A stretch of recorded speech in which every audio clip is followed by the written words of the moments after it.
Welcome बच्चों। आज के इस एक्सक्लूसिव डीप टाइप सेशन में जिसका फोकस है electricity and magnetism mastery. Thank you शामरी सर। मैं सच में बहुत एक्साइटेड हूँ इस अल्टीमेट मटेरियल को डिकोड करने के लिए। बिल्कुल बच्चों। और आज हमारा सबसे बड़ा मिशन ये है कि हमें रटना छोड़ना है, रोट लर्निंग को पूरी तरह से हटा देना है और सिर्फ कॉन्सेप्ट मैपिंग पर फोकस करना है, ताकि तुम फिजिक्स बोर्ड एग्जाम को ईजिली कॉन्कर कर सको। हाँ शामरी सर, मुझे लगता है रटने से कुछ याद नहीं रहता। कॉन्सेप्ट मैप समझना ज़्यादा ज़रूरी है। एग्जैक्टली तो हमारा सेटअप बहुत सिंपल रहेगा आज।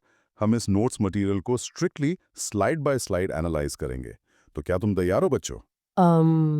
एकदम तैयार हूँ शामरी सर। शुरू करते हैं। ग्रेट। तो प्यारे बच्चों, अब इस मटेरियल की पहली स्लाइड देखते हैं। अच्छा, स्क्रीन पर आ गई हैं। देखो बच्चों, इस स्लाइड पर एक बहुत ही खूबसूरत 3D विजुअल मेटाफोर है। एक चमकता हुआ ग्लोइंग लाइटनिंग बोल्ट है और उसके ठीक बगल में एक एलिगेंट से पेडिस्टल पर यू शेप्ड मैग्नेट रखा हुआ है। ओह वाओ, ये तो काफ़ी ड्रामेटिक लग रहा है। हाँ, और इसका हेडलाइन देखो, लिखा है विद्युत और चुंबकीय प्रभाव one shot revision. Basically electric current charges का एक सिस्टमैटिक फ्लो है जो एनर्जी देता है, और मैग्नेटिक इफेक्ट उसी इलेक्ट्रिसिटी से पैदा होने वाली एक मैजिकल फोर्स है। राइट, पर शामरे सर एक डाउट है। इस स्लाइड पर इस सेशन को मेजर टारगेट क्लास क्यों कहा गया है? गुड क्वेश्चन बच्चों। इसे मेजर टारगेट इसलिए कहा गया है क्योंकि ये स्पेसिफिकली तुम्हारे मैक्सिमम मार्क्स सिक्योर करने के लिए डिजाइन किया गया है। वेट शामरे सर, मैंने स्लाइड के कॉर्नर में कुछ देखा। यहाँ एक रेड एग्जाम अलर्ट बॉक्स है। सही पकड़ा बच्चों। और एग्जाम अलर्ट बॉक्स कह रहा है कि ये दोनों चैप्टर्स बोर्ड एग्जाम के लिए सबसे क्रूशियल हैं। यहाँ से सबसे ज्यादा न्यूमेरिकल्स और लॉन्ग आंसर क्वेश्चंस आते हैं। मतलब इन दो चैप्टर्स को छोड़ने का तो कोई चांस ही नहीं है। बिल्कुल नहीं। तो आगे बढ़ते हैं प्यारे बच्चों। अब अगली स्लाइड देखते हैं। हाँ सर, नेक्स्ट स्लाइड आ गई। इसमें एक वायर का 3D कटअवे दिखाया गया है। और ध्यान से देखो बच्चों, इसके अंदर ग्लोइंग चार्जेस बिल्कुल वैसे ही फ्लो कर रहे हैं जैसे किसी पाइप में पानी की बूंदें बहती हैं।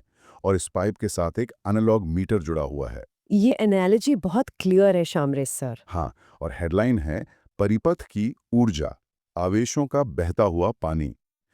इसे मैथमेटिकली हम फॉर्मूला I इक्वल्स QT से समझते हैं। मतलब चार्ज क्यू फ्लो कर रहा है टाइम टी में, करंट ही सर्किट में एनर्जी कैरियर होता है जिसे एमीटर से नापा जाता है। अच्छा, तो शामरे सर मेरा एक डाउट है। ये जो एम मीटर है, इसे हमेशा सीरीज यानी श्रेणी क्रम में ही क्यों कनेक्ट करते हैं? हम्म ये बहुत बढ़िया सवाल है।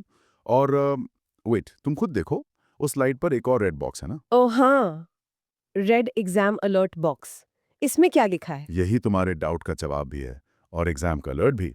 एक डायरेक्ट ऑब्जेक्टिव क्वेश्चन आता है इस पर।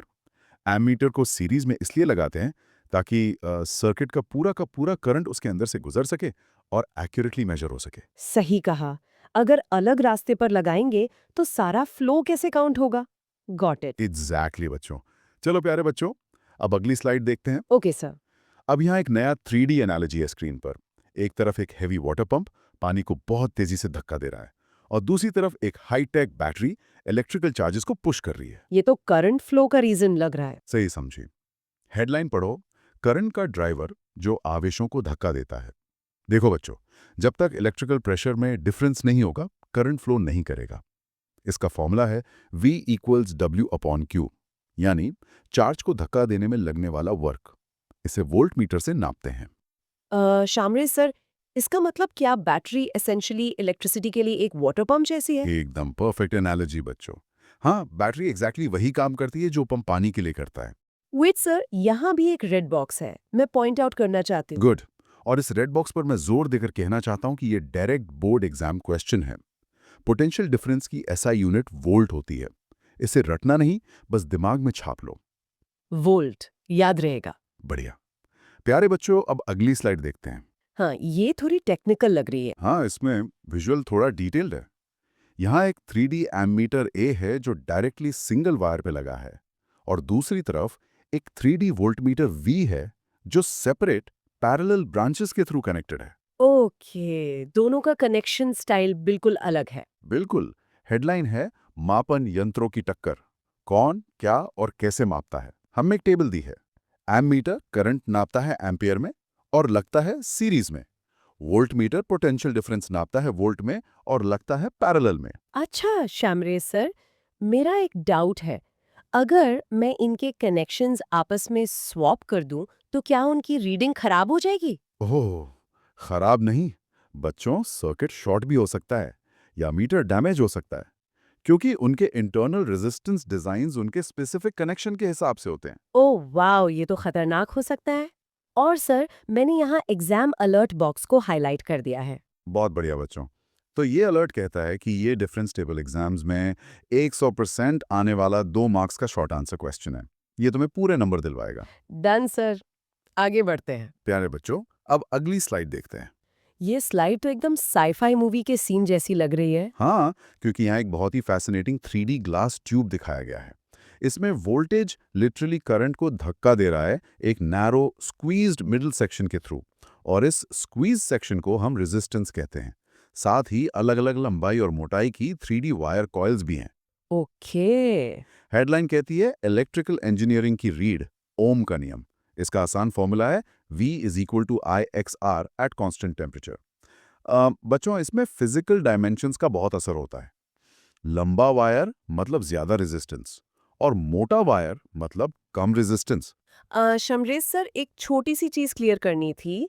एक मोटे वायर का रेजिस्टेंस कम क्यों होता है? देखो बच्चों, इसे एक हाईवे की तरह सोचो। एक नैरो सड़क पर ट्रैफिक फंस जाता है ना, पर अगर हाईवे चौड़ा हो मतलब वायर मोटा हो तो ट्रैफिक यानी चार्जेस आराम से तेजी से गुजर जाते हैं। अच्छा, तो मोटी सड़क मतलब कम रुकावट, सही है। और सर देखिए रेड बॉक्स। सही कहा बच्चों, इस एग्जाम अलर्ट का कॉन्सेप्ट चेक ये है कि जो हैवी अप्लायंसेस होते हैं उनमें हम मोटे वायर्स यूज करते हैं, क्योंकि उनका रेजिस्टेंस कम होता है और हैवी करंट आराम से फ्लो कर सकता है बिना वायर जलाए। Make sense. एसी और गीजर की तार हमेशा मोटी ही होती है। एग्जैक्टली तो प्यारे बच्चों, अब अगली स्लाइड देखते हैं। आ गई सर। इस स्लाइड में हमारे पास 3D विजुअल है जहां 3 बल्ब्स एक सिंगल चेन यानी सीरीज में जुड़े हैं। एक बल्ब टूटा हुआ है और सारे बल्ब्स बंद हैं। उसके ठीक बगल में 3 बल्ब्स पैरेलल ब्रांचेस में हैं। वहां भी एक टूटा है, पर बाकी 2 ब्यूटीफुली ग्लो कर रहे हैं। ओह, ये तो क्लियर डिफरेंस दिखा रहा है। हाँ, हेडलाइन है घरेलू वायरिंग का रहस्य, हम पैरेलल क्यों चुनते हैं। सीरीज एक सिंगल चेन है, जबकि पैरेलल में हर अप्लायंस की अपनी एक सेपरेट ब्रांच होती है। भारत में हमारे घरों में 220V सप्लाई आती है और पैरेलल वायरिंग ही यूज होती है। Shamrez sir, doubt. ये जो दिवाली पर हम कलरफुल लाइट्स लगाते हैं, क्या वो सीरीज में होती हैं? क्योंकि जब एक बल्ब फ्यूज होता है तो उस एक टूटे बल्ब को ढूंढने में मेरा पूरा दिमाग खराब हो जाता है। हाँ, बिल्कुल बच्चों, दिवाली की वो लड़ियां सीरीज का परफेक्ट एग्जाम्पल है, और इसी हेडेक से बचने के लिए हम घरों को पैरेलल में वायर करते हैं। Thank God. और सर, मैं एग्जाम अलर्ट बॉक्स पढ़ रही हूँ। पढ़ो, क्या है इस बार एग्जाम अलर्ट में। मेरा मतलब है, मैं ही बता देता हूँ। ये एक गिव रीजन टाइप का क्वेश्चन है। बोर्ड पूछेगा कि घरों में सीरीज वायरिंग क्यों नहीं यूज होती, तो तुम्हें लिखना है क्योंकि अगर एक अप्लायंस खराब हो जाए तो पूरा सर्किट शटडाउन हो जाता है। एकदम सॉलिड पॉइंट है, मैं इसे नोट्स में डाल रही हूँ। एक्सीलेंट। प्यारे बच्चों, अब अगली स्लाइड देखते हैं। ओके, ये विजुअल तो बहुत ही फेमिलियर लग रहा है। हाँ, ये एक फ्यूचरिस्टिक 3D इलेक्ट्रिक आयरन है और ये ट्रांसपेरेंट है। तुम देख सकती हो इसके अंदर glowing super hot red coils हैं। हाँ, और हेडलाइन में थोड़ा ड्रामा है। जब करंट को गुस्सा आता है, जूल का नियम। हाँ हाँ, ड्रामा नहीं, कॉन्सेप्ट है। जब करंट एक बहुत हैवी रेजिस्टेंस से टकराता है तो वो लिटरली गुस्से में आ जाता है और हीट बन जाता है। जूल्स लॉ का फॉर्मूला है H = I² RT। इसमें सबसे बड़ा मैजिक ये स्क्वायर का है बच्चों। अगर करंट को हम डबल कर दें तो हीट 4 गुना बढ़ जाती है। इसे हम हीटर्स, गीजर्स और आयरन में यूज करते हैं। वेट शामजेद सर, मेरा डाउट यही है। ये करंट के डबल होने पर हीट सिंपली डबल क्यों नहीं होती, स्क्वायर क्यों होती है? क्योंकि ये इलेक्ट्रिकल फ्रिक्शन का एक्सपोनेंशियल नेचर है बच्चों। जब तुम करंट बढ़ाती हो तो सिर्फ चार्जेस नहीं बढ़ते, उनके टकराने की एनर्जी और स्पीड भी बढ़ती है। ये दोनों फैक्टर्स मल्टीप्लाई होते हैं, इसलिए सीधा स्क्वायर इफेक्ट आता है। Oh wow, double impact. समझ गई। और सर, मैं यहाँ रेड अलर्ट देख सकती हूँ? हाँ, तो हाईलाइट करो अपने दिमाग में ये MCQ। इलेक्ट्रिक हीटर्स जैसे अप्लायंसेस में हीट का प्राइमरी कॉज ये फाइट ही है, यानी रेजिस्टेंस। रेजिस्टेंस की वजह से ही हीट पैदा होती है। क्लियर सर, रेजिस्टेंस जरूरी है ऐसी जगहों पर। बिल्कुल। चलो प्यारे बच्चों, अब अगली स्लाइड देखते हैं। आ गई सर। ये मैग्नेटिज्म वाली स्लाइड लग रही है। सही पहचाना। यहाँ 3D कॉपर वायर कॉइल्ड है, बिल्कुल एक स्प्रिंग की तरह, जिसे हम सोलेनॉइड कहते हैं। और ध्यान से देखो बच्चों, उसके सेंटर से बिल्कुल ब्राइट, ग्लोइंग और perfectly straight magnetic field lines गुजर रही हैं।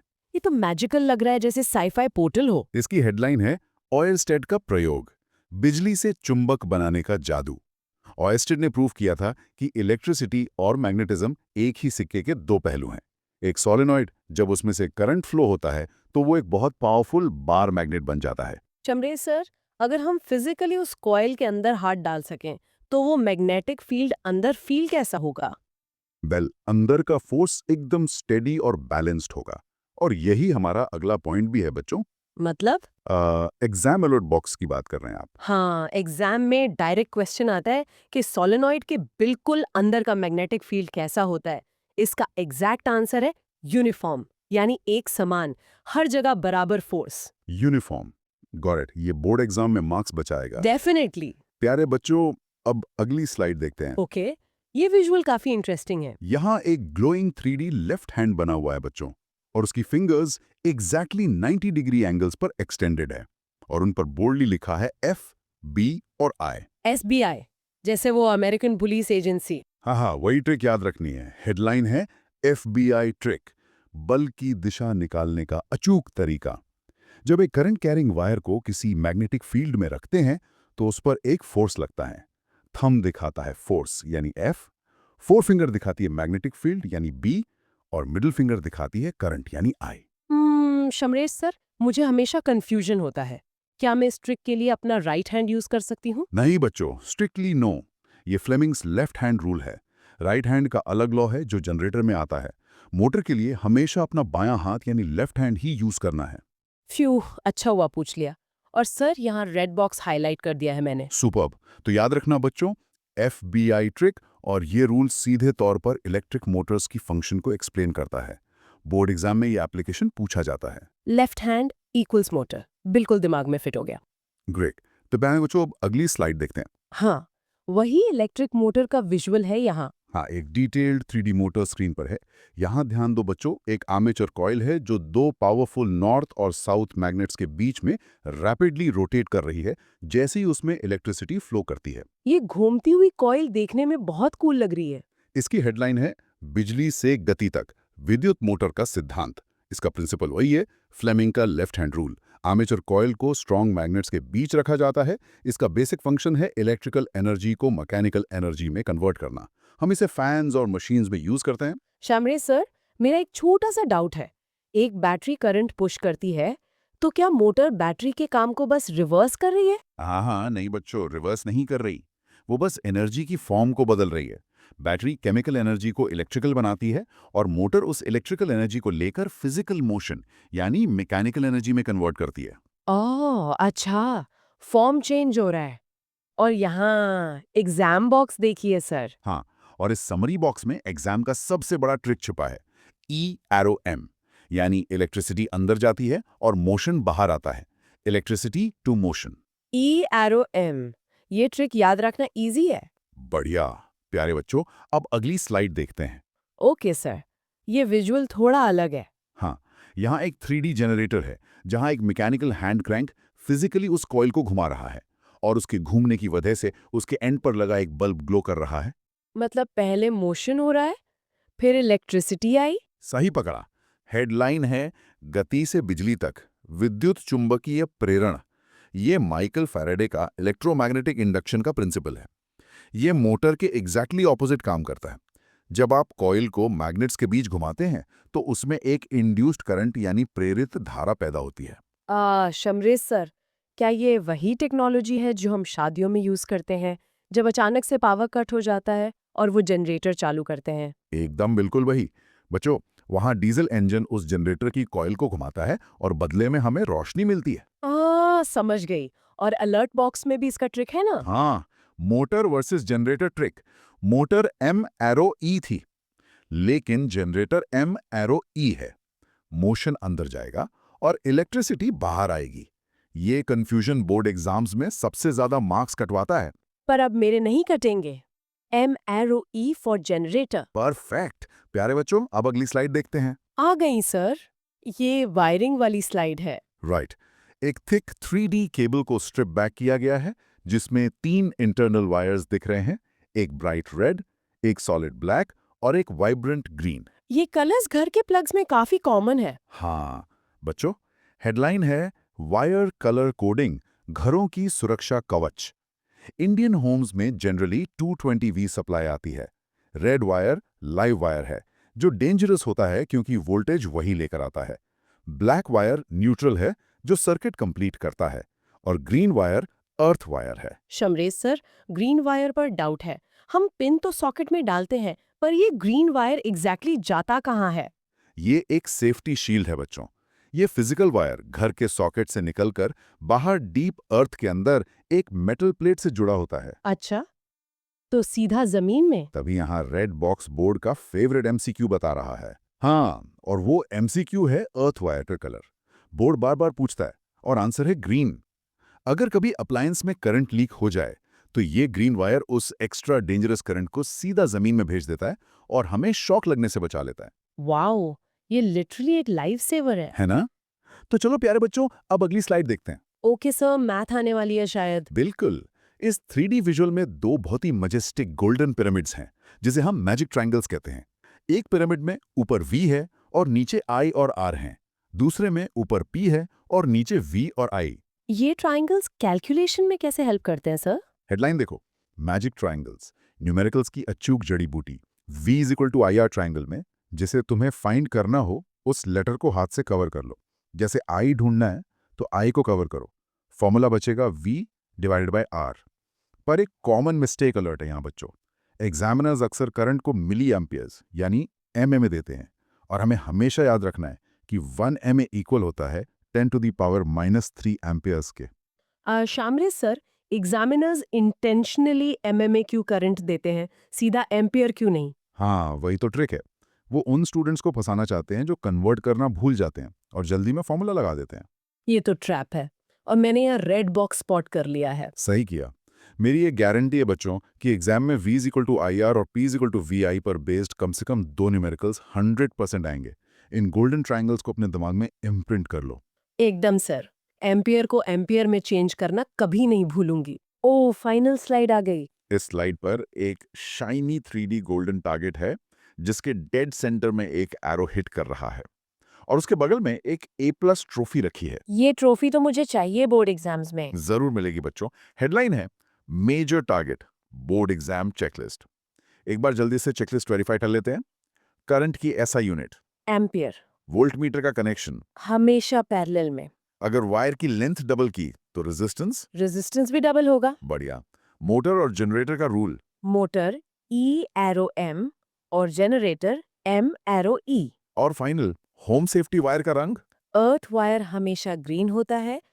शामरेज सर, अगर मैं इस चेकलिस्ट को अच्छे से टिक ऑफ कर लूं, तो क्या इसका मतलब मेरी प्रेपरेशन बोर्ड के लिए गारंटी हो गई? 100% बच्चों। ये इन दोनों चैप्टर्स का अल्टीमेट कोर एसेंस है। और इसीलिए फाइनल बॉक्स में लिखा है कि इसे मास्टर करके डायरेक्ट टॉप बोर्ड मार्क्स मिलेंगे। एकदम सही। तो बच्चों, मैं तुम्हें बहुत बहुत कॉन्ग्रेचुलेट करना चाहता हूँ। आज तुमने बिना कुछ रेटे पूरे इलेक्ट्रिसिटी और मैग्नेटिज्म को कॉन्सेप्ट मैप के थ्रू समझ लिया है। Thank you Samaresh sir. मुझे एग्जाम के लिए पहले से काफी ज्यादा कॉन्फिडेंस फील हो रहा है। कॉन्सेप्ट मैपिंग सच में काम आती है। मुझे ये सुनकर बहुत खुशी हुई। लेकिन बच्चों, इस डीप डाइव को खत्म करने से पहले मैं तुम्हें एक माइंड बेंडिंग सवाल देकर जाना चाहता हूँ।